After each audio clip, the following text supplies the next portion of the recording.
But I do just want to pull out a point here from verse 23. I went on, but I want to pull out this point. It says, all who love me will do what I say.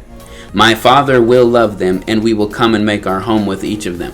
Don't you want to be the home of God, the habitation of God, where God wants to dwell by his Spirit? Well, if you love him and you make up your mind, Lord, I'll obey you, he'll come. He'll come and he'll make his home with you. And I want that. So if you want that, just ask the Lord for that today. Just say, Lord, I'm sorry I haven't been obeying your commands, but I'm willing to. God, will you touch me? Will you help me? Will you fill me with your Spirit so I'm actually able to do it? He'll meet you where you're at. Keep continually crying that out. God wants to help you.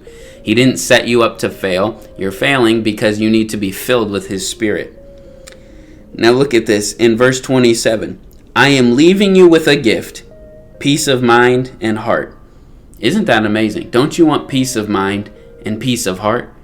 Jesus says, I'm leaving you with that gift, peace of mind and peace of heart. The trouble is many people are looking at it from worldly circumstances. You're not going to have much peace when wars are going on if you're looking at it from a worldly perspective. But we live from an eternal home in the heavens. We're sojourners, we're pilgrims. This earth is not our home. So we constantly meditate on the fact that nobody can take Christ from us, that Christ is filling us, and that we have an everyday purpose to make people know Christ and to love the Lord more fully. He says, I'm leaving you with a gift, peace of mind and heart. And the peace I give is a gift the world cannot give. So don't be troubled or afraid.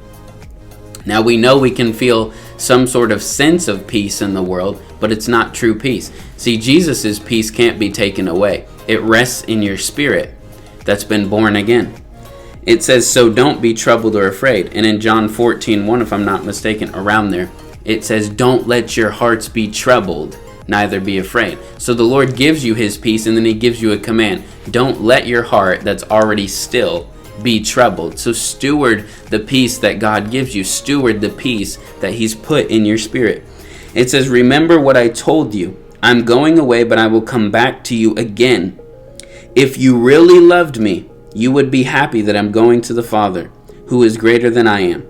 I have told you these things before they happen, so that when they do happen, you will believe. Verse 30. I don't have much more time to talk to you, because the ruler of this world approaches.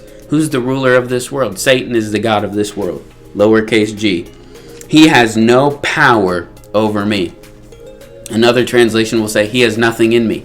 See, Satan is coming to test people, and Satan came to test Jesus, but he had nothing in Jesus. Why? Because Jesus was not of this world.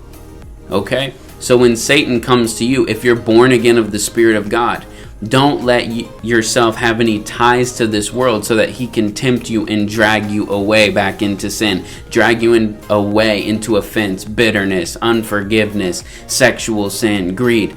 Don't let him have any of that in you. Rid yourself of anything that would tie your feet to this world. Walk humbly, walk pure, walk holy before the Lord.